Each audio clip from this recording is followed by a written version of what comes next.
സംസ്ഥാനത്ത് തുടരുന്ന അതിശക്തമായ കാലവർഷം പ്രളയസമാനമായ സാഹചര്യമാണ് ഉണ്ടാക്കിയിരിക്കുന്നത്. പസഫിക് സമുദ്രത്തിൽ രൂപം കൊണ്ട ഡോൾഫിൻ ചുഴലിക്കാറ്റിന്റെ വിദൂര സ്വാധീനവും മഴയ്ക്ക് കാരണമാകുന്നുവെന്നാണ് കാലാവസ്ഥാ നിരീക്ഷകരുടെ നിഗമനം. ഡോൾഫിൻ ചുഴലിക്കാറ്റിന്റെ സ്വാധീനം കേരളത്തിലേക്കുള്ള കാലവർഷക്കാറ്റ് കൂടുതൽ ശക്തി പ്രാപിക്കാൻ കാരണമായെന്ന വിലയിരുത്തലുണ്ട്. അതുകൊണ്ട് തന്നെ സംസ്ഥാനത്ത് ശനിയാഴ്ച വരെ അതിശക്തമായ മഴ തുടരുമെന്നാണ് വിലയിരുത്തൽ. പസഫിക്കിൽ ശക്തി പ്രാപിച്ച ഡോൾഫിൻ ശനിയാഴ്ചയോടെ ചൈനയുടെ തീരം തൊടുമെന്നാണ് പ്രവചനം. കര തൊടുന്നതോടെ ചുഴലിക്കാറ്റ് ദുർബലമാകും. ഇതോടെ കേരളത്തിലേക്കുള്ള കാലവർഷക്കാറ്റിന്റെ തീവ്രതയും ക്രമേണ കുറയാൻ സാധ്യതയുണ്ട്. ഫിലിപ്പീൻസ് സമീപത്ത് രൂപം കൊണ്ട കുജിര ചുഴലിക്കാറ്റും മേഖലയിലെ അന്തരീക്ഷ വ്യതിയാനങ്ങളെ സ്വാധീനിക്കുന്നുണ്ടെന്നാണ് നിഗമനം. ഈ രണ്ട് ചുഴലിക്കാറ്റുകളുടെ സംയുക്ത സ്വാധീനവും നിലവിലെ മഴയുടെ തീവ്രത വർദ്ധിപ്പിക്കുന്ന ഘടകങ്ങളിലൊന്നായി വിലയിരുത്തപ്പെടുന്നുണ്ട്. അതിശക്തമായ ചുഴലിക്കാറ്റാണ് ഡോൾഫിൻ. ജൂലൈ 27-നാണ് ഡോൾഫിൻ രൂപം കൊണ്ടത്. 29-ന് ഇത് മണിക്കൂറിൽ 165 കിലോമീറ്റർ വേഗമുള്ള സൂപ്പർ ടൈഫൂണായി മാറി. ഇതുകൂടാതെ നേരിട്ട് സ്വാധീനം ചെലുത്തുന്ന അന്തരീക്ഷ ഘടകങ്ങളും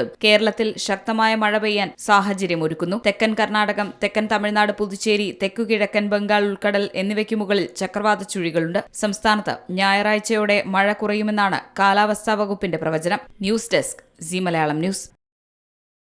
ഏറ്റവും പുതിയ വാർത്തകളും വിശേഷങ്ങളും വിരൽ തുമ്പിലറിയാൻ സി മലയാളം ന്യൂസ് എല്ലാ ഡിജിറ്റൽ പ്ലാറ്റ്ഫോമുകളിലും ലഭ്യം.